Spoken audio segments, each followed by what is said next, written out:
Hello and welcome everyone to BG4G Hub Podcast. This is my first show. We're on episode 2, I believe. What's going on there? Let me just mute that. Right. Okay, so let's get into the first introductions. First, I'd like to say actually, Happy Father's Day to everyone. I think it's a worldwide Father's Day thing going on. So a lot of us, so lots of respect and thanks to everyone all the dads that have made the effort here. But introductions first. So first in intros, and I'm proud to announce my first guest, the man with a million voices, the gaming DJ himself, NewfNukem.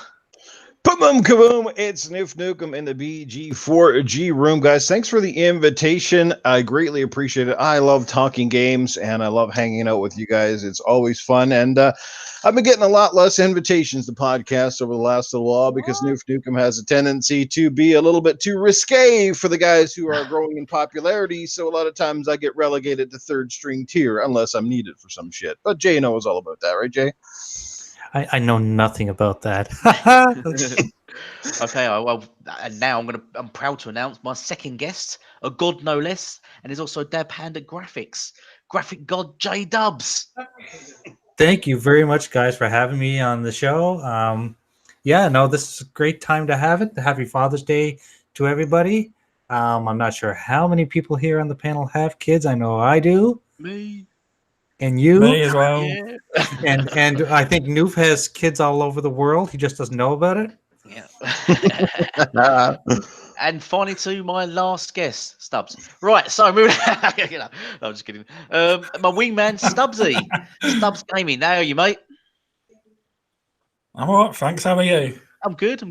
There's the kids. Yeah, Right. they're fine. It's just gone bad, they have. Right, so let's get into my first topic, and it's going to be E3's only a week away now. Sorry, you have to pardon me, because I've got a massive cold. My wife's given me. She didn't give me any presents. Actually, anything decent. Actually, no, she's back to complete change subject. She got me a vouchers thing. It's a Father's Day vouchers thing, and there's loads of blank vouchers in it, and then you fill in what you want, and then you're meant to give it to her, and she's meant to sort of do whatever it says in it, in principle. So I wrote Xbox Day on one of them. So today is my Xbox Day. And I've got 100 vouchers, so they're all going to be Xbox days. But anyway, moving on. E3. Right, so E3's done and dusted.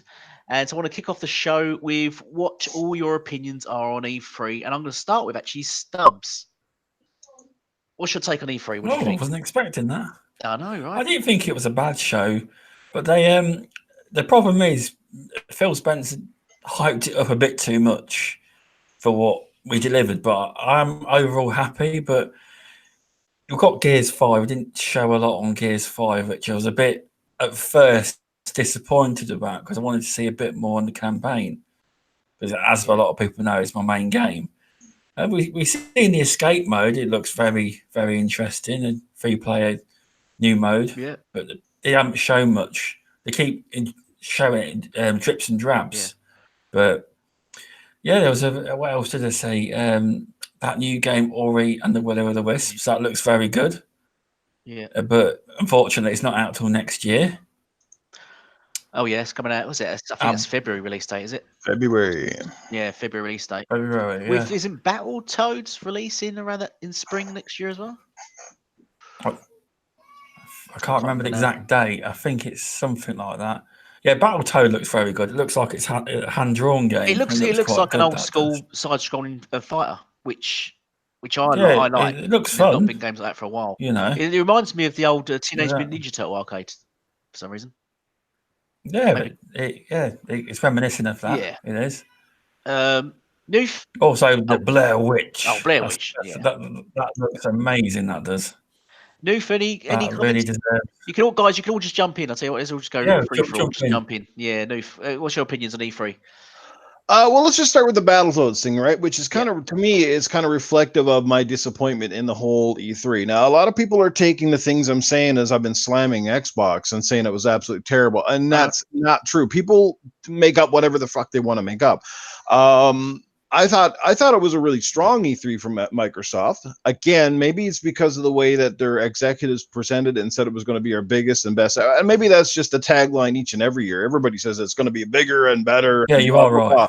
But let's just start with the Battletoads, right? Like, it's a game I'm okay, modestly excited for. But when I saw the art style, I know it pleased a lot of people and it disappointed me a big time. Because what I was hoping for was I'm okay with the, you know, the Studio 2 down, top D, 2D, whatever, that sort of view. Yeah. But I was hoping to have the characters look a bit more like Rash looked in Killer Instinct when they brought him out as a DLC character. I wasn't expecting a really kiddie, watered down, look like Cartoon Network kind of presentation. So that was a big for me. Now, like I said, to each their own. That's just my opinion. I was not a fan of the art style that they went for.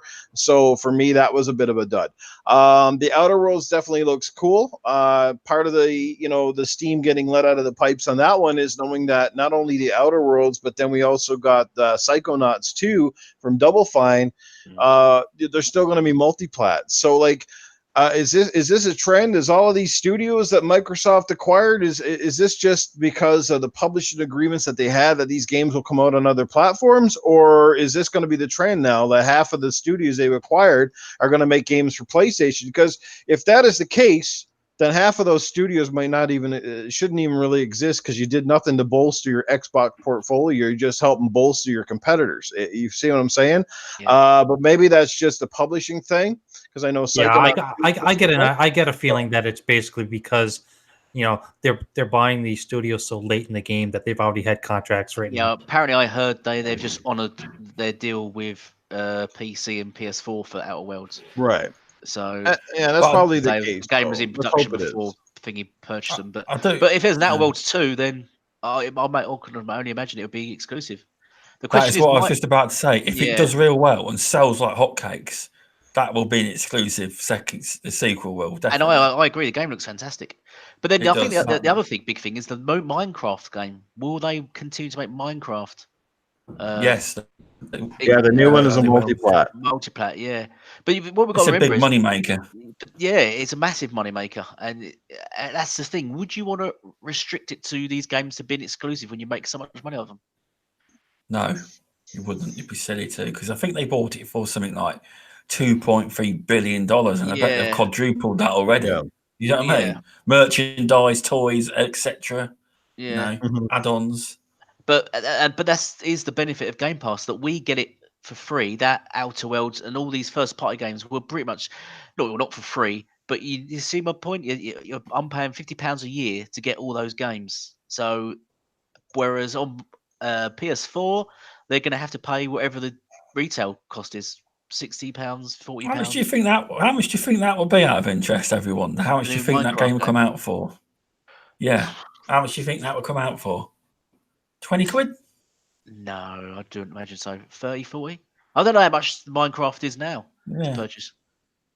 I don't think it's very expensive now. You could probably get it for $20 Canadian. Yeah. I don't know. I'm not sure what the original cost of it was. But I reckon at least be a $40 game. Or £30-40 in the UK even.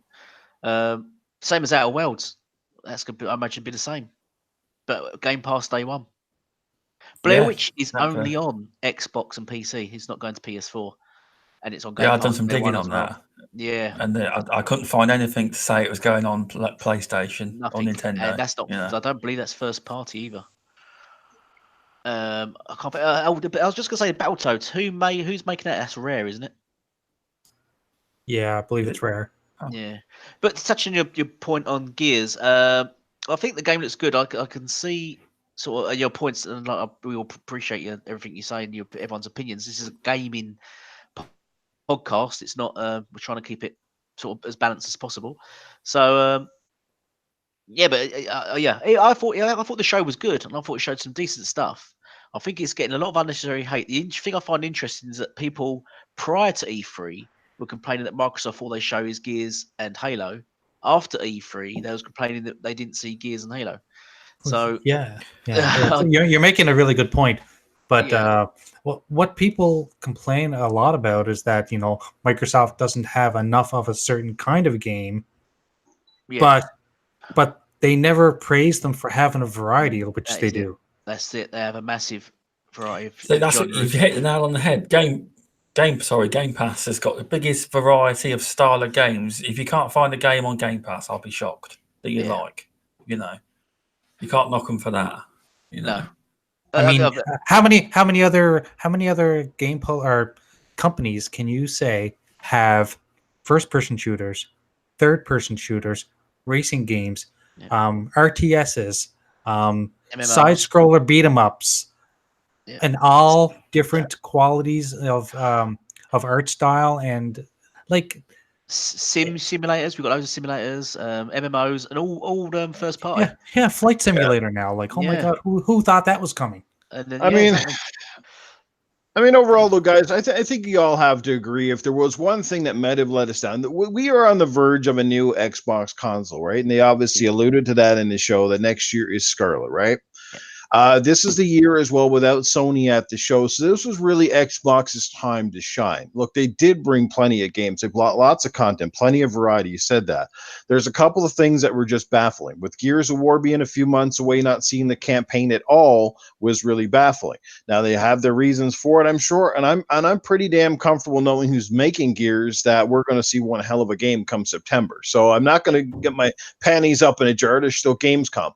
But regardless, that was a bit baffling. Halo looks kind of amazing, but we just didn't see enough to kind of really, like go all out on. And I guess largely outside of that, what's kind of baffling is you think this close to a new console release, we would have seen a teaser. Like, that's all we're asking for is something to tease your fans into know. Like, we kind of know, yes, eventually we're going to get to where Xbox fans want to go, but tease us a little bit. There's nothing wrong with giving your fans a taste of what's to come. Sony made their E3s famous for doing that. Mind you, they couldn't get off the same pot, but tease us a little bit. Like, if there is a Fable, could you not have dropped something? Fable coming 2020, like something, because Nintendo did it.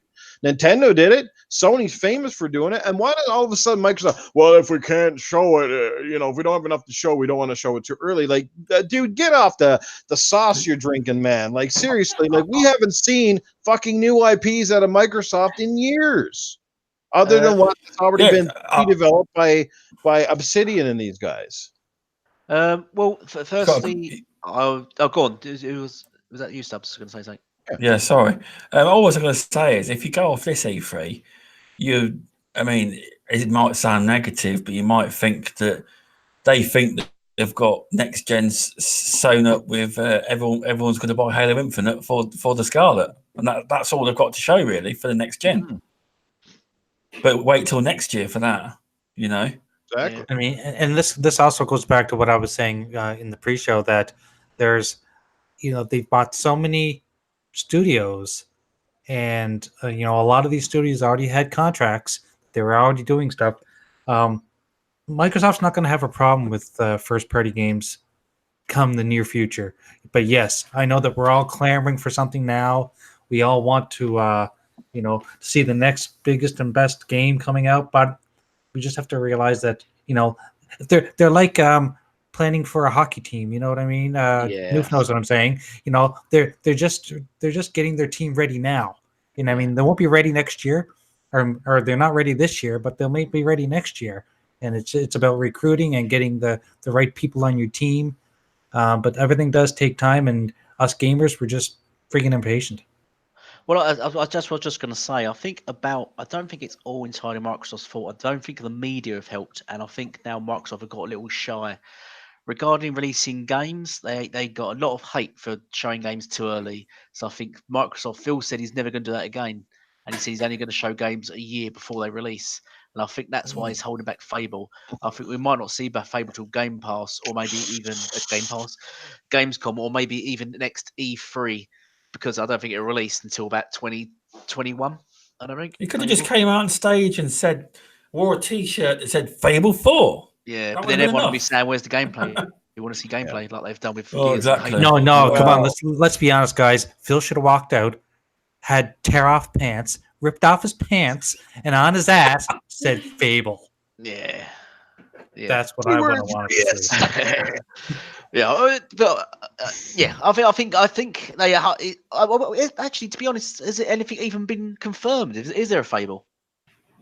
No, there's no confirmation. It's just leaks. I think that's what hurt E3. Everyone on the internet was believing all the leaks and all these games are coming out, and then when it didn't happen, they're like, "Oh, There was so didn't many meet my YouTube videos, expectations. It's far So too many I'm YouTube videos, people predicting stuff. They all got it wrong, Yeah. and now they're just. But here's a saying, question for you guys: is it worse to show off a game too early than it is to cancel a game too late? Because that's the thing. And here's a perfect example: Fable was it Fable Legends? Yeah, That game was nearly completed. yeah. I Why liked it. couldn't they have finished it and put it out? Was Yeah. it that bad of a game, or like what Well, happened? they probably Why saw the that? trend on 1 versus 4. They saw that trend and how bad it was doing for every other franchise, that they realized that if That they was had only one released it, part of the game, wasn't it? Wasn't there like a legitimate like campaign to it as well? Like and I don't think they were understand. adding that because of viewer comments. They were getting a lot of feedback from people saying we want to see more, we want to have a campaign, and I think it was thrown in because and it was because probably not very good. It was in a beta stage, wasn't it? People were actually playing it, and I think they were giving it bad Yeah. press. And as there's well. another reason too why they bought so many studios, because of the friggin' Scalebound fiasco. Because they were ditching out the money to Platinum to make that game for their platform, and they get in that far and then cancel it because they were too busy dicking away Microsoft's money to make the other game for Sony. And that's legitimately, I think, what happened. If you put enough pieces together, that's certainly what sounds like. Yeah, They took because they Microsoft had money and several run. games. Let Phil hold in the bag, disappointed a shitload of fans, and this is why they're buying these companies now, because now Phil can walk right into their fucking studio and go, give me a progress report, get this shit done, because he couldn't really do that with Platinum because they were third party out, right? But I think they got screwed over big time on that one, and the fans and Microsoft got left holding a stinky bag on that one. Yeah. And I was going to mention the Bleeding Edge. We've not spoken about Bleeding Edge. What do you guys think? I forgot about that one. Yeah. That game looks interesting. I mean, I'm not huge into that style of game, and that's only because I haven't played a lot of them. But that game looks really interesting. Is it? I'm not too sure on the game style. Is it a MOBA? Well, yeah, it's kind of like it was kind of Overwatch-ish. Yeah, it's kind of like an Overwatch. Yeah. So, and they're massive at the moment. Overwatch is massive. That just flew off, and that's why I reckon they're getting certain sort of a criteria of game that they're going to make money off, stuff like that. But Minecraft, the RPG, I think the old Minecraft that's going to play like Diablo, I think that's going to be massive. I think that's getting way underrated. Yeah. And I think that's going to make a ton of money for them. And the same as this Bleeding Edge, I think that's when that goes on PC, that's going to be a massive, big, just drawing loads. But guys, like you know what really hurt Microsoft's E3 was our expectations. That's what it is. is. It really was. It was our expectations. We had all these crazy ideas of what we wanted. Okay, and let me just put this down. Say, for instance, a couple of years ago, they never released Rash for Killer Instinct. Yeah. Let's say last year they never released the teaser for Battletoads. This year they released Battletoads and show some gameplay. Would you be impressed? There's the question, because we had all these expectations. And I'm not just shitting on you, Noof, because you brought this point up, but I'm just thinking that Microsoft is really good at hyping the fans to the point where I think we do have unrealistic expectations, and in the end, that hurts everybody. No, I'm sorry, man. After the Xbox One's been out since 2013, and we've seen a lot of promises and a lot of empty bullshit. So, I always say, I've said this is Sony. I can't be critical of one and not critical of the other. Shit or get off the pot. So, Microsoft, it's time to fucking get off that pot, bro, because they're getting constipated up in here. Like, what happens if next year they come out again and then they give us empty promises? Well, here's your Scarlet, but you got to wait another fucking 3 years to see a game that actually looks like it runs on the goddamn Scarlet. Like, this is the thing. You're going to bring out this new hardware. You guys better put a fucking game on there that actually looks like it was built for the hardware. I'm tired of this fucking games. Like when someone said when a PS4 got games running on 1.8 teraflop engine that look better than anything on an Xbox One X. Get your fucking heads in the game. Get some goddamn guys who know how to work a graphics engine for it. That's why they bought all these developers. Because I don't think they had the developers that could pull off that quality. And now that they've got such a variety, I think the chances are we are going to get more like that.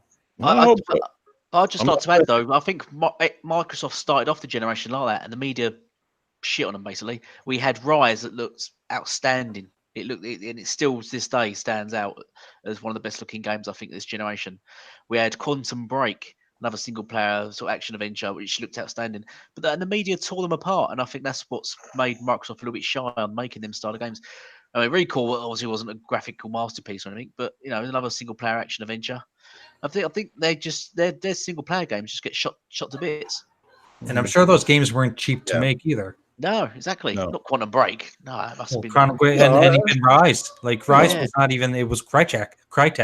Yeah. And we know what's going on with Crytek right now, and let's hope that Microsoft makes another purchase in the near future. I'll just say that as fans, yes, it is fans like me who are part of the problem at times. I get that, because we have sometimes expectations that are very high and we end up disappointing ourselves. But it's also fans like us who help push the envelope. It's fans like us who are more critical. It's fans like us who make our complaints heard, that we push the industry to do a little bit better, to push a little bit harder, because like I said, complacent fans get you nowhere. You know what I mean? You got to demand bigger and better. That's what we're paying this money for. So it's a little bit of a double-edged sword. I try not to be too harsh and critical. Again, I said Xbox had a great show. I think if it wasn't for like last year's show, to me was amazing. And maybe it was hard to top that one, because last year they really, they came out all these studios and they showed, you know what I mean? Right. So I think it was because last year's show was so damn good, in my opinion, that this year, I guess it was a tough act to follow. But yeah, so I think it's a bit of both, guys, because without the hardcore guys, we're the ones who go out and dish $600 out for these consoles on day one. To me, you're the guy that's buying the console when it's next to dirt cheap. No, man, like that, you're not the ones pushing the envelope forward at this point. You're just the bandwagon guy that jumps on because it's cheap. Like, that's all it is. Yeah, you're right. You're right. Well, I mean, technology doesn't move forward if nobody buys the adoption rate hardware. That's the bottom line. Everybody's jumping on PSVR now because they've had sales, but where was everybody when it first come out? And then you're wondering why the software doesn't go along with it. Well, if nobody fucking buys it because, it's $500, you're never going to get nowhere. But here's another thing about why PS4 has done so well, in my opinion, is the fact that us Xbox guys that are preferably Xbox guys aren't afraid to go out and buy a PS4, whereas the PS4 guys are very much, holding on to what they've got, and so they're double dipping. They're double dipping in all the games. Yeah, that's it. Yeah, I think the Xbox community does tend to own more than one console. We do tend to generally play everything. I think. Well, we like games. We have PS4, mate. Yeah, we like games, but we basically like games. We just like playing games. And no matter the format. I was gonna say, like a lot of us, like Newf was saying, that we're the ones forking out the money. We're forking out the money because I think a lot of us are older, we're more mature, and when it comes to people that like the youth that are getting these consoles, they're not buying them themselves. Their parents are buying them, and why are they getting PS4s? Because it's a popularity contest with kids. Yeah. I mean, even today, I see that with my daughters, that if it's not popular, they don't want to do it. And I'm constantly trying to drive it through their heads that popularity isn't all that important. It's just a fad thing. And I'm not saying that PS4 is no good, but what I'm just saying is that popularity is the main reason why PS4 is in the position it's in. I mean, yes, they have got great games as well, but it's a popularity contest, and Xbox is just, it's the nerdy child in the corner. That's it. Yeah, because the PS4 basically took the lead from the get-go, and its exclusives and its games for the first 2 years were terrible. But once it got that mind share, and you can ask a lot of the PS4 gamers, they didn't buy their PS4s until 2015, 2016. That's when they was like bigger, and it was because their friends had them. That's what they say. Or it's because my friends had it. Marketing as well. Marketing. Yeah. That's the thing. That I think that's where Microsoft dropped the ball massively. They just refuse to market stuff, don't they? They just cannot be bothered with it. They just throw a game out and go on. If you're going to buy it, buy it. If you don't, we don't care.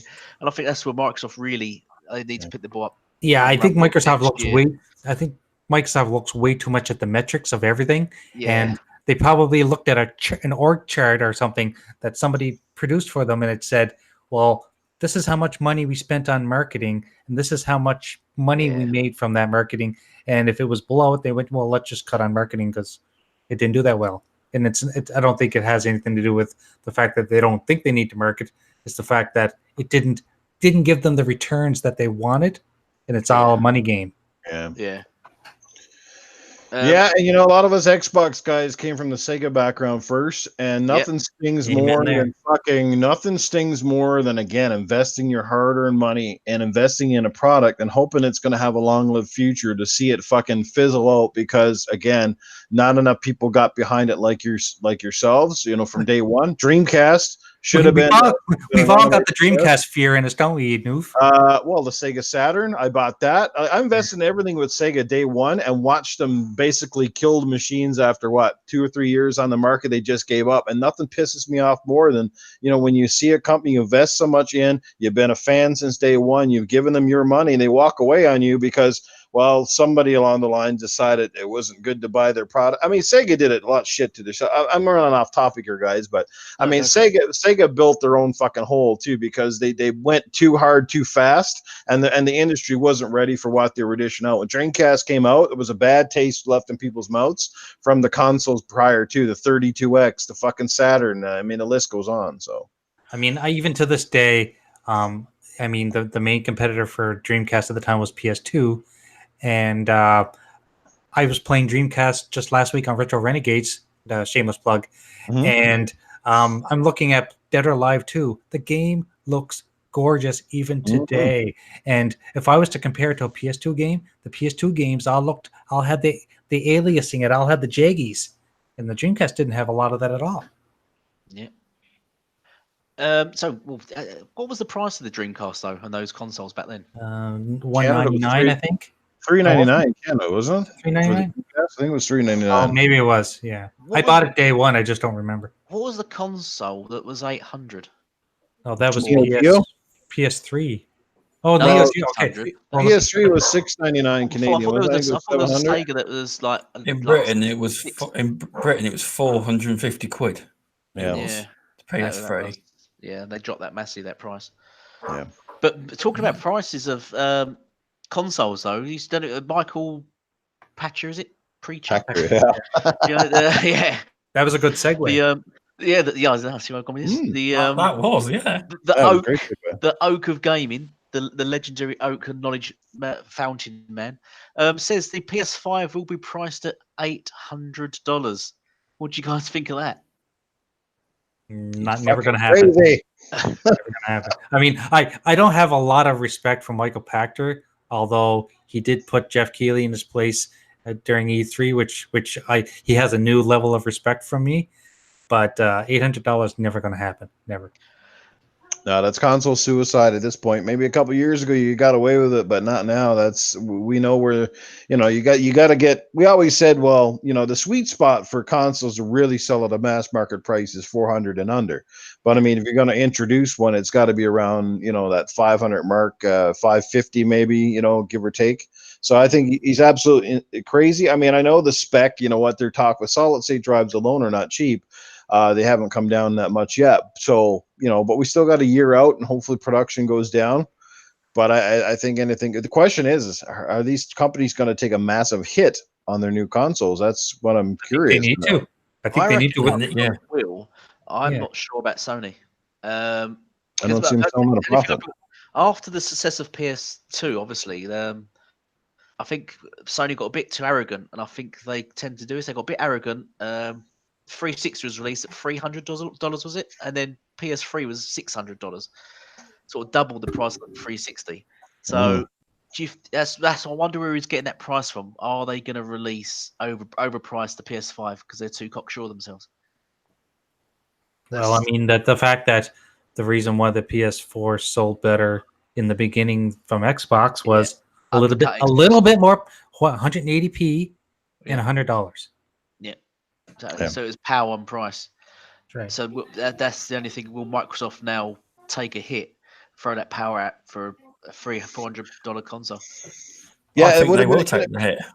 Would have been an amazing. You know what? Would have a great question mark, and of course these things we'll never know. But wouldn't it have been an interesting theory to see what would happen if Xbox had came with the Kinect and it had a launch at the same price as the PlayStation? Yeah. I think the Kinect would have had a bigger mass adoption. Probably would have kicked around a bit longer, and I definitely think it would have been a little bit stronger out of the gate. Well, the original Kinect was it broke records, didn't it? It did. did. World Guinness Book of Records. I Yeah. think it's the Mhm. fastest selling spherical. My cold's just terrible. Of all time. I think it Yeah. sold 29 million units. So Wow. that's Yeah, not, they Wow. should not have bad. just packed it in. They should have just packed into Connect, fucking give it to the customers. Everybody would have had one, and then tried to make their money back on software, or Yeah, some sort of deal. exactly. Yeah. Yeah. I don't know. But originally the PS4 was also going to release with their camera as well, and It it was, wasn't until Yeah, but they watched what yeah And they watched what Sony do. Yeah. during the show, Mhm. they yanked it out of the box Yeah. and they ran to their computers and did a quick little PowerPoint presentation and changed the prices as fast as they could. and you can see it because on the E3 show, I think it was where it's all they was both showing off E3 when Microsoft first done theirs, and they have all the pictures in the background, and they have the Xbox, and they had all the Connect with it. On the PS4 stand, it had the camera with the PS4. Mhm. It had it all laid out and the pictures in the background, but then obviously it didn't release with that camera, so you've got to wonder what's. But they played a good game, Sony. And I they mean, always go. it's And not, they always go yeah, second, so they always get to get the jump on Microsoft. Unfortunately, You're right. Because apparently back then, I don't know whether it was right. 2013, they were also supposed to. You know how Xbox was going all in on DRM. yeah. Apparently, PlayStation were going all Yeah, in Of course too, they were. Do but they exactly the backed same, yeah. out obviously because they seen the mess it created. Obviously, Yeah, come on, guys, let's all be honest here. That Sony even got the jump on they do it Microsoft this every year, and year they though. didn't even show up. yeah. Well, yeah, I'm not a bit confused about that whole thing. Sony One thing when they Yeah. didn't even show up. That's a bit ridiculous. Come on, 60 games versus 0 games. Come on, even if they're all indies. Yes, but 34 of them are available on Game Pass Game day and Pass. We date. saw So that's Death not bad, is Stranding a it? week before, and it was Game of the Year already. You know. So. Yeah, Yeah. I'm confused about the game. Noof, I since we're talking about Game Pass, and I don't want to just kind of go Yeah. go left on this whole subject, but I know how much of a physical guy you are. Yeah. Do you as a physical guy still see the value in Game Pass? Oh, absolutely. I'll sing the praises of Game Pass from the top of the hills. I've said it since day one. It's amazing value. Anybody who wants a lot of games, especially if you happen to be a financially restrained customer, is an absolute steal of a bargain. And with Microsoft's first party stuff, their day and date, it's like it pays for itself. There's no question. But again, I'm a collector. I'm the anomaly in this industry. I really am. Well, I'm you're not the only anomaly. There are a I'm lot not of the you only out one. there. I mean, I'll give you a perfect example. I could have got NBA 2K19 for my Switch Xbox, where I think it's like $3 right now. It's on fucking sale. Like $3 for NBA 2K19. I still went out and paid $20 for the physical version just to have it on the cartridge. It makes virtually no sense. I paid more. That's still a pretty good deal for a new game. But Sure. there you go. But that's what Newf does. I don't even look at a lot of these sales on the digital stores because I know that I will not buy it unless I cannot get it. If I can get the physical copy, I'm still kind of pissed off because I had splurged on Hellblade. I bought it digitally on PS4, I bought it digitally on Xbox, and I wouldn't have bought either one of them. Well, I would have bought the game, but I would have got it on the freaking disc, which they released last year, right? But like it took them so long that I got tired of waiting and just went out and bought the digital copy. Yeah. Yeah, Game Pass. It's brilliant, especially if you can game share with it as well. And Yeah. I think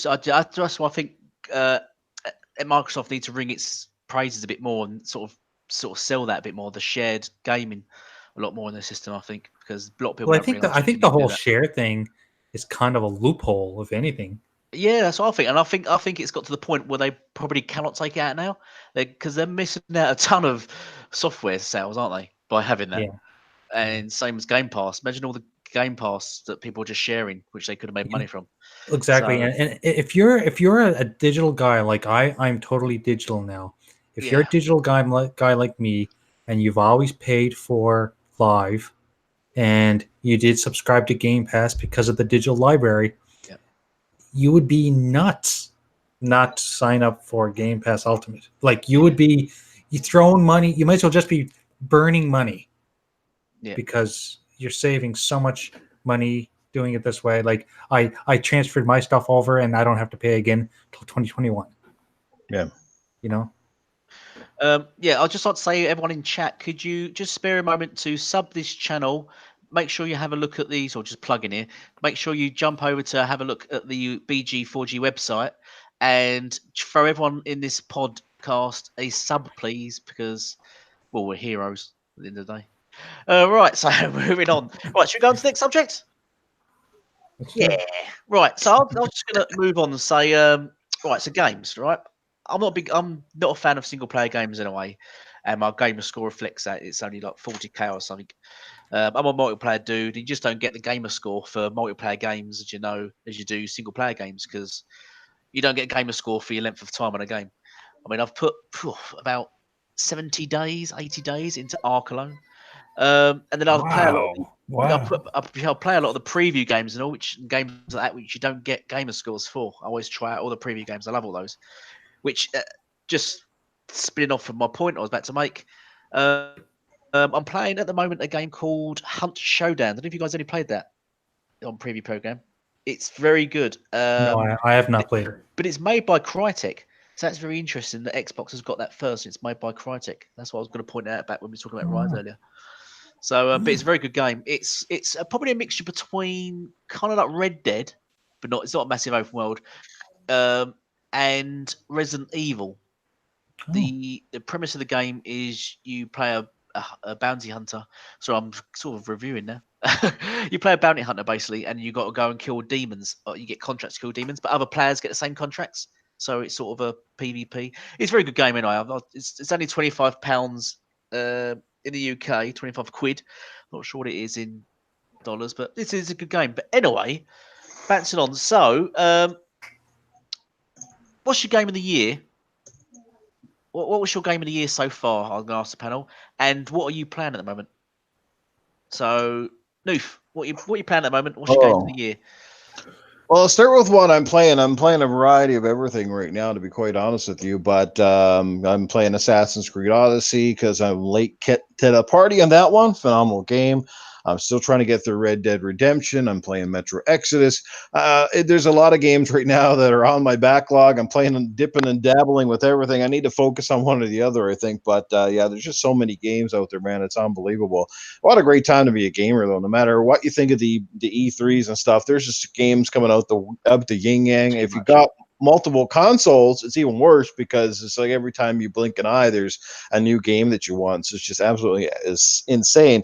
As far as a game of the year for me so far, you know what? The fact I even have to think about this one tells me I have nothing picked as game of the year so far. Nothing's in my front runner. I do like Rage 2 quite a bit. I'm having a blast with that one. But my game of the year hopefully is going to be Gears of War 5. But I haven't played it yet. But up to this point, nothing's really, blown the doors off so far. Game of the generation, Noof? So far. Game of the generation. So far. Oh my Jesus! Now that's a tough one. Whoo! Game of the generation. Under pressure. Man, that's a tough one, man. It's a real doozy. I guess overall, maybe think about what game you played the most. Okay. Well, that would be weird because that would probably be Mass Effect Andromeda. You know what? I'm going to say Rise of the Tomb Raider. I love that game above everything. I love those Tomb Raider franchise. Love that one, absolutely. Like, to me, that went above and beyond expectations. It even surpassed its original remake. I loved Shadow as well. It just didn't quite hit the same level for me as a second one, but they're all three amazing games. So, yeah. That one probably wouldn't, because to me, I was almost going to say God of War, but that one and Rise of the Tomb Raider are very closely mixed for me. All right, okay, go on then. Graham, what was I saying? Call you Graham then. GraphicGod. So what was the first question? What's your game of generation or game of the year? What are you playing at the moment? Okay, so I'm going to say my game of the year is probably Mortal Kombat 11. Because I'm playing it the most, mainly because I was going to challenge you the other day. Yes, please, anytime, because I need to practice. Because I thought I was actually decent, and then I got Jago and Invader and a couple other guys on Friday night playing, and I won a few matches, but I was getting my ass kicked. So I realized I have to up my game. I got to play more online with people to kind of, playing the computer is not so hard. So you know what they're gonna do. I didn't But- realize you can do like skills and things in it either. You Yeah. can change your abilities and skill sets. Yeah, and yeah. get all, You can do and you can augmentation. add augments to Yeah, your yeah. gear and stuff. It's great. But I'm right now trying to go through the crypt. So it's a lot of grinding, but I don't mind the grinding when I'm just doing towers and stuff. It's a lot of fun. So, but you played the campaign? Because Yeah, say I've that already basically beat. play a Yeah, game. so I played this. so I always play the campaign first and beat that. Yeah. And I I'm gonna. completed it today. Yeah, I completed. I'm gonna play it again at some point because I realized I didn't get all the achievements. Not sure why, Don't care for but achievements. I'll have to figure that. I'm not a big achievement hunter. And if you look at my gamer score, you'll see the same thing. And I don't play games for achievements. I play them for fun. And Amen. one of my mottos is that if a game is so challenging that it's frustrating and I'm not having fun, I'm not going to play it. That's just the way I work. As for other games that I enjoyed this year, Game of the year. Yeah. Crackdown 3, I really enjoyed. I played that nonstop. That was a blast of a game, even though it got panned. I don't care what people say, but I think the people that hated it didn't really play it. I think that's once my again, people expected too much from Crackdown, and I don't know what you was expecting from Crackdown. Well, yeah, it was Crackdown. God of War for some reason. Exactly. And what come out at the same time as Crackdown?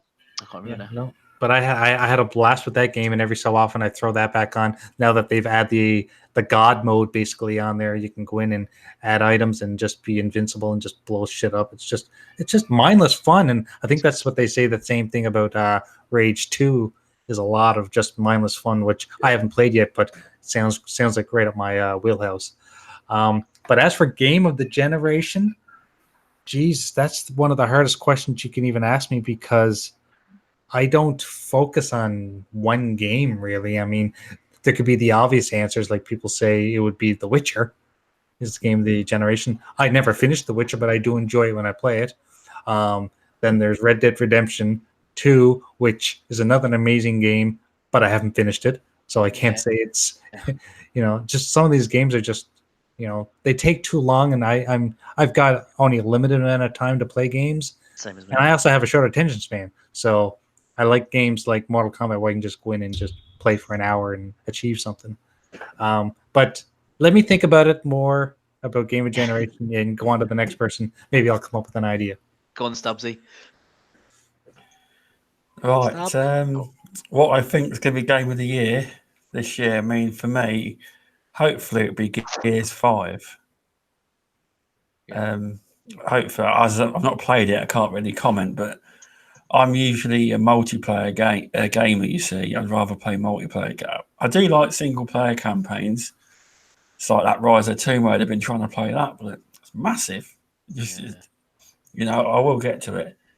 As for Game of Generation, got a bit of a problem there because I used to, up to about over a year ago, on a PlayStation.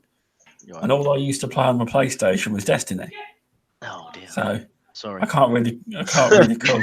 Because in my opinion, I didn't buy any exclusives on the PlayStation yet. I had one. I just played Destiny on it. Yeah. Yeah. Did you enjoy Gears 4? Because that got bad press as well. Did you enjoy Gears 4? Yeah, the Gears 4 campaign is very good. I mean, the multiplayer's got its issues. I actually enjoyed Halo 5 as well. That got a lot of hate. I like that game. It's the only actually Halo I really liked. I did like them. It's funny you even say that because those games, I've actually finished them. I finished Halo 5. I finished Gears 4. If I finished a game, it's got to be fun because, like I was saying earlier, I got a short attention span, and if it's hard and frustrating, and I don't like it, I just won't play it. I played those games to the end, and I liked it. I loved both of them. So. Sekiro. All right. What is that your game of the year, or are you saying it's too hard? No. To me, I love the aesthetics of those games. They're phenomenal looking. I like the lore and the stories behind them, but to me, it is just not the kind of games I want to invest in. Sekiro, Bloodborne, Dark Souls, and people just say get good. But the bottom line is, if I'm playing the game and I'm frustrated and I'm swearing, losing my shit. Like I'm already prematurely losing my hair. I don't want to start voluntarily losing it. If that's your bag and those are the things that get off, you love that stiff challenge, then great. Go get the game. I would never say no. I've never said any of those games were ever bad. They're actually really good games. They're just not my kind of games. In the same way that some people don't like RTS games, well, I don't like those style of games. You know what I mean? Great. Yeah, I hear you. So, what was the one on which I really liked and I really wanted to get into, but I couldn't just because, yeah, exactly as you said, it's too long-winded and I couldn't be bothered. It's the one that came out on Xbox at the end of the last year, and it was like a Bloodborne type of the Dark Souls kind of game. What was it called? It was just on Oh, Xbox. is that Sekiro? No. What's Oh, I know what you're talking about. It's in Game yeah. Pass. What's it called? Ashen? Ashen, yeah. Oh, Yeah. that is so hard. That really Yeah, I is. so wanted to get into it, and I so didn't have the time. About for it 5 as minutes well. and I died. Oh, I thought I like the graphics, I like the lore in it. I and like the thought style too. It's Yeah. fantastic. You see the lady, you come across the lady, the god lady that comes out of the water. I thought it was Mhm. incredible, and I so wanted to get into the game, but when I died and I had to start again and died and start again, I thought, bye, off. And that was the same reason why I couldn't get into Below. Yeah, Was yeah, Below the exactly the same. same type of thing where you have to find your body again. It's like, screw that. Yeah, I don't mind games like that because I mean I like State of Decay games and that, but it's some I don't know. It's just sometimes just doesn't draw you in enough. I think. But I just maybe multiplayer might be better. I see when I first saw Below, I thought they were talking about it's going to be like Zelda like, Yeah. and I guess in a way it is. But when was the last time that Link died and you had to go find all of his friggin' armor and potions again? That see, they need to release a game that is reminiscent of older games that we all enjoyed, but refresh it, make it better. Yeah. I think that's another reason why Battletoads appeals to me, because it's a beat 'em up. I love beat 'em ups since back in the day. I'm also looking forward to the new Streets of Rage that's coming out, because it's all that art style. It's hand-drawn characters and vibrant backgrounds and just over-the-top fighting. I love that old stuff. I mean, I grew up on it, so... Yeah, well, that's the thing about Battletoads, isn't it? I mean, Battletoads is getting sort of bad press because it sort of looks like it does, but then Rage 4, 5 is pretty much the same style, but sort of getting quite a lot of pats on the back.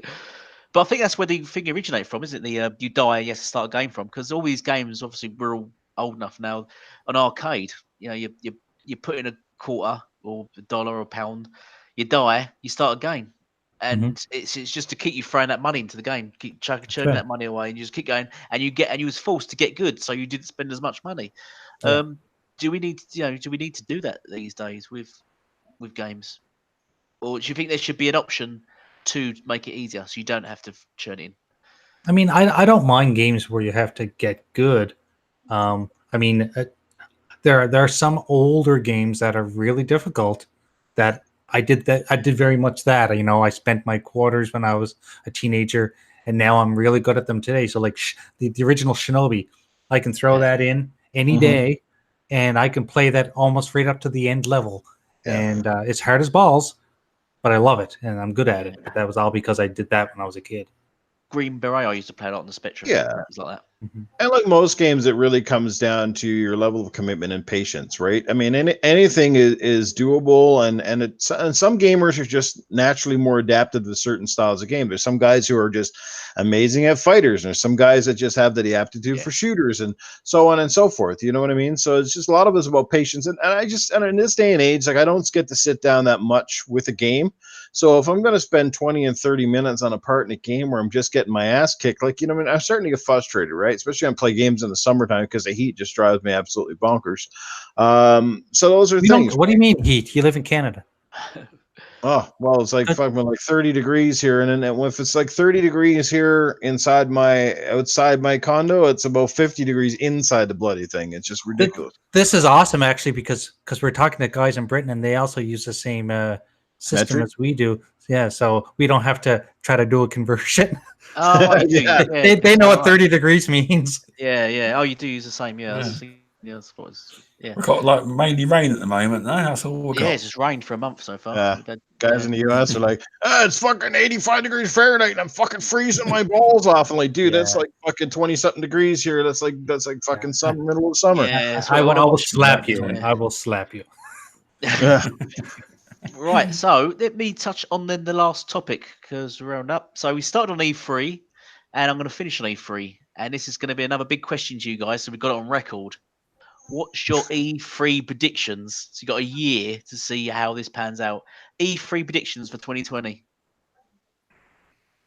Jay, you go first, mate. I'm gonna say we're going to see some new games from the studios that that Microsoft has acquired. I keep saying we, why they're not part of me. So yeah, I think we're gonna get that. I also think we're gonna see some Fable. I know people are in doubt that Playground's even making it. I still believe, without any proof, that they're putting this game together and it's going to blow our pants off. And I also think that we're going to have a world that streaming is going to become the norm. Yeah. I believe it. And I'm not saying that because I want it, because I'm not saying I don't, but I just see that. I see that's the focus. And we're not the smart people that run these companies. You know, these smart people know what's coming, know what's going to work. Maybe they're going to trip outside, as they start off trying to get this technology up and running to a point where it is perfect. But I do believe it's going to happen. I mean, Microsoft is one of the forefront companies in technology. If Microsoft can't do it, and if Google can't do it, then I don't think anybody can do it. No. And I'm looking forward to being able to screw around at work and play some games without my boss knowing. And secretly in my room, I'm gonna close myself off and I'm gonna play the library that's on my computer, on my Xbox at home, and I'm gonna play them from anywhere. I think it's just the way it's gonna be, and that's kind of my prediction. There's just gonna be a lot more of it next year. Yeah. How about you, Stubbs? Let's go you next, mate. Well, E3 predictions 2020. We've got it on record. Right. E3 next year, they've got 2020. Year away, says how close you are to the They've mark. got to, unveil the next Xbox and PlayStation 5. Yeah. Xbox have got to bring more than Halo Infinite out or show more, because people normally want a reason to buy a new console. Because a lot of people just bought the X. So they're going to want a reason to go out and buy a new console. Probably not exactly show every game, but probably some teaser trailers. I probably still think Fable 4 will happen. It's just a matter of when. But I think you'll see some new IPs as well dropping. Like these single player IPs that are AAA. But I don't know whether they'll be ready yet. They basically need to bring it E3 2020. Yeah. Because at the moment, if you look at the way E3 was this year, you'd think that they think they've got it won by Halo Infinite. Yeah, but that is going to be the launch title. Yeah, it will be a launch title, but they need probably. I would say they need 3 or 4 launch titles. Or am I wrong? Maybe something new rather than a sequel. Yeah. Before I throw out my idea, go on. What's your opinion? So we've got your record, so you get the dealer and Colt and everything come out with theirs. We'll start with Nintendo. I'll say that Nintendo will probably have some sort of a new iteration on the Switch next year. I mean, historically speaking, Nintendo is known to constantly bring out variations of the same console, and people snap it up like it comes with a side of crack cocaine or something. Yeah. So they will probably have another color or some dildo shaped freaking wiggly stick or something. I don't know what those guys are. They're weird like that. But outside of Nintendo, I think Sony will be back. They'll be back next year in a big way. How many games are going to show, I don't know, but I definitely think they'll have something and something of importance. I'm just trying to figure out where games like The Last of Us fall into the scale. I wouldn't be surprised if we don't see some sort of Uncharted announcement. They've said the Nathan Drake thing is over, but I wouldn't be surprised if, somebody's working on another game in that series just because it's so popular. Maybe even a return of something like Ratchet and Clank or some of their IPs. in that sense. But Sony will be back in a big way next year. They'll have their new console. Same thing with Microsoft. They're both going to go head to head next year on stage with the hardware. Halo Infinite will play a huge part in next year's show because it is the console showcase for the next system. Jay alluded to it as well. I think that the cloud, that's going to be a big part. Game Pass will obviously be a huge part of their plan next year. Will be promoted every second they get. That sort of thing. I also think Microsoft will probably acquire at least another studio for next year's show. We'll just have to wait and see who gets it. So, yeah, I definitely think we're going to see some big stuff. Probably see something for sure next year as well from a studio like Guerrilla Games, who probably have something that's just about ready at this point. Since Horizon Zero Dawn was their last game, people are clamoring for a sequel to that. So it'll be. I think next year's E3 will probably be one for the ages because we're on the verge of. We're really on the verge of a new generation in gaming, especially where there's so many people entering the fray. By then, Stadia have been out into the market as well, and we'll kind of see what Google throws at them into the mix. So, yeah, very, very interesting E3 next year. Hopefully we definitely see, if we not before, but definitely next year, the Fable that everybody's clamoring for. Hoping that Ubisoft finally shits and gets off the pot and brings us out Splinter Cell. They've only made about 100 Assassin's Creed games since they made Blacklist, but apparently nobody plays Splinter Cell, which is a load of BS. I was playing Blacklist last night. Phenomenal game. It looks fantastic on the Xbox One X, by the way. So hopefully Ubisoft, brings that franchise back. Yeah, it's going to be a hell of a show next year. Couldn't say much more. Hopefully, Microsoft also does us a favor next year and drops the paywall for the free-to-play games. A lot of fans have been clamoring for it, and I think they need to get rid of that if they want to advance their services a little bit further. Yeah, so I'll go with that. Okay, I still don't think that's a really relevant point, but I would like ideally just to drop paying online at all. Maybe get rid of that next year. That'd be a massive mic drop if they just said Xbox is free online. But And how did they make up because for they're, that? they're just making so much money off that. yeah, it's the thing that They make a lot of money. somewhere. But if they I mean, make they could take down the paywall for a lot of things, but I don't yeah. think paying online is going to be one of them. No. That's why they brought Xbox Game Pass Ultimate out. That will be. Right. I'm sorry, but in the end, it will be just that. Eventually, yeah. I mean that's where they're adding the value. That's how they're adding value to it. Yeah, exactly. Just hopefully it doesn't end up being eventually one day like $20 a month. Oh, I've got one more prediction I just thought of. NewfNukem like this one.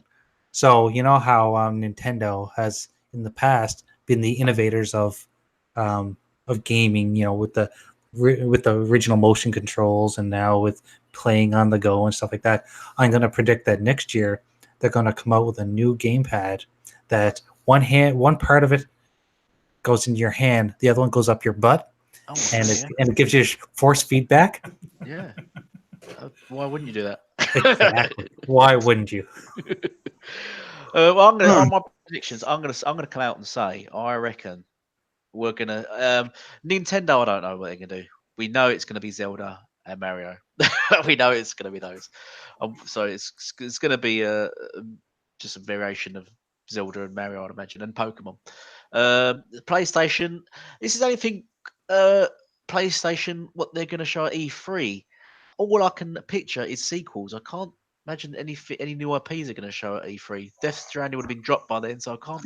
They've not touched on anything new, really, have they? They might have something up their sleeves, though. You Possibly. never underestimate PlayStation. No, especially as a launch. Well, it might be 5 years away, but they might show it. You know. Yeah, yeah, but that's the thing. They always show the games way ahead, and they're not showing anything that could be launch titles like Microsoft have, or anything really for next year other than The Last of Us 2. But as for Xbox, I'm going to throw it out there and say they're going to show Xbox VR, and they're going to have an Oculus partnership. I got a feeling they're going to do that for E3. Didn't they already have some kind of a partnership? They did kind of have one, and yeah, there was some deal, wasn't there? Well, Xbox now you could buy an Oculus. I think if you buy an Oculus, you get an Xbox gamepad. Yeah, exactly. In a box or something. And there was a couple of little deals like that. So I reckon there's going to be, but because Oculus didn't do as well as I imagined, I reckon there'll be some partnership later on. Because I reckon Microsoft will go third party with that. I don't think they'll make their own VR. I don't think it's worth the money, to be honest. I think you only make money back on the software of those things. So I don't think they'll do that. I They, reckon they need to have compatibility with the Oculus Quest, the wireless one. Yeah, That would be awesome. yeah. I reckon they will show Fable, and that's going to be due out in 2021. Forza 8, I think they're going to show next E3, and I reckon that'll be a 2020 release date, launch title for Xbox. Halo Infinite, they'll show at E3, and that'll be a 2020 launch title. I reckon Ninja Theory are going to show their other title they're working on because they've got several development teams, haven't they? And I reckon they're going to show their other new game, and I reckon that'll be a 2021 release title as well, in the same year as Fable. And then we'll probably, I don't know when Battletoads and Ori is showing, but I reckon when they're releasing, they're probably releasing before E3, are they? I'm not too sure, to be honest. I'm not sure. No. But I reckon E3 is going to be entertaining next year. Will there be as many games? I'm not too sure because they're probably, unfortunately, focused on the hardware. That's why I'm looking forward to this Gamescom this year because I reckon we're going to see more first-party titles. I think they're going to push the first party and focus more on hardware next E3. It is called Gamescom, not Consolescom. Exactly, and Gamescom actually the last one wasn't too great. Sony didn't turn up to last Gamescom either. The last Gamescom for Microsoft was a bit poo, but prior to that, their Gamecoms have been really good, and they did what they did with E3. Sony didn't turn up, so they seemed to just drop the ball. They seemed to not be bothered as much. I'm not too sure. And then they've done the same with E3, like they did with Gamescom. So I'm hoping this Gamescom they learn from their mistakes of E3 and show a ton of first party, show what everyone wants, give everyone a reason to buy the new Xbox. Basically. Yeah, I really enjoyed watching one of the interviews with Phil Spencer where he was explaining that, E3 is a celebration of gaming and then it's not as good when everyone's not there. And I kind of agree with that. But he was almost in a way given a dig at Sony without doing it, intentionally that, if you're not there, then do you even care? Yeah. So I think we'll round up the show there now. It's spot on an hour. So thank you. I'm first going to thank the panel. So thank you all for coming. Do you want to do your outros and tell us where we can find you all? Stubbs, you go first, mate. Yeah, StubzGaming. I make YouTube videos on Gears of War and various other. I also do reviews for BG4G Just get a plug in there. Nice one. Do you want me to announce the lineup for next week? Yes. Oh yeah, go on. You're doing a show next week. Yeah. Yeah, I'm hosting next week. It's me and Centurion and Marco Box of X and the Welsh Gamer. Next Excellent, week. Excellent panel. It is. And pretty much you can find me on Twitter at Stubbs. It's in the description below. And that's about it, really. Cheers, Stubbsy. Newfie? Yeah. Well, first of all, guys, thank you so much for inviting me to be here. It's an honor and a pleasure to be on your podcast. Would love to come back again if you'll ever have me. So, anyway, if you have one special guest here who wants to say something, he's been itching at the bit. What is it? Well, here, Fiddly Diddly, the greatest hell, I just wanted to say it, and I am super damn disappointed that not one of you guys on this panel, when you was picking your game of the year, went and chose Dick Wild 2. I could have swore that was going to be an amazing game. I loved it. You guys didn't pick it, so I'm disappointed in you all now. So I'm going to leave, and I'm going to go back to playing some games and rubbing some oil on my pigs and all that stuff. That's what I'm going to do. But you guys have a great day now, y'all. Well, cheers, there you go. He's been locked up in the shed for a while, that guy. Someone should have picked Shower with Your Dad, shouldn't they? Remember that game? Wasn't that his game of the year? Yeah. Why did they make that game? Oh man! But again, guys, thanks for having me here. It was an honor and pleasure. It's always great as well to hang out with my Canadian brother J Dubs as well. So catch me online, all that good stuff. Catch me on Gaming After Dark with Primal Eve on Tuesday nights. Great little podcast, and Salty on his channel as well. So great dudes, great podcast. Good luck with this one, guys. I look forward to seeing what you got next, and we'll be back again soon. Cheers. Yeah. Cheers, mate. And Jay, go for it, mate. We've got to meet on Mortal Kombat, by the way, in practice. That's what we need to do. Perfect. I just want to say thanks for having me. I really appreciate. I mean, I don't get invited to a lot of podcasts, and I try to take advantage of when I do because I need to get my practice. I'm not the best speaker, as you can tell when you watch me on other shows. But if you're speaking of watching me on other shows, you can catch me on Tuesdays on Retro Renegades with Stinking Corpse, UK Daz sometimes when he can make it. Jago, Supersonic Station, and we play a lot of games, especially older games from the 80s and 90s. Last week I was playing Sega Dreamcast. It was a lot of fun. And so, yeah, you can find us there. I also do gamer picks for people. You do? If you're ever looking for a gamer pick, somewhat like some of the ones you see down here, but down below, you can hit me up on xboxgamerpicks.com. Or you can go to our website. We've got you. That's right. You've got your own little link on our website. We have xboxgamerpicks.com, and you can go in there and order yourself one. And there's a form to fill out. And you give a description of what you're looking for, and a way that I can basically contact you in person, and we can consult back and forth until you get what you want. So that's the way. And guys, you see these little pics we've got, our little pictures. J-Dubs does those, but he do animated ones as well. That's right, I do animated. You can't see the animated one right now because YouTube don't allow it for whatever reason. Yeah, YouTube doesn't allow it, but if we're doing something like OBS allows it. Yeah. And hopefully we'll find a new way to demonstrate these animated gamer picks because they do make you stand out quite a bit, especially when you're on a panel full of talking heads. Yeah. Your one's good. It has lightning coming out of his eyes like Raiden. Yeah. All right. And that's it. Well, thank you, panel, and thank you, everyone, for watching. That's BG4G Hub over and out. Goodbye.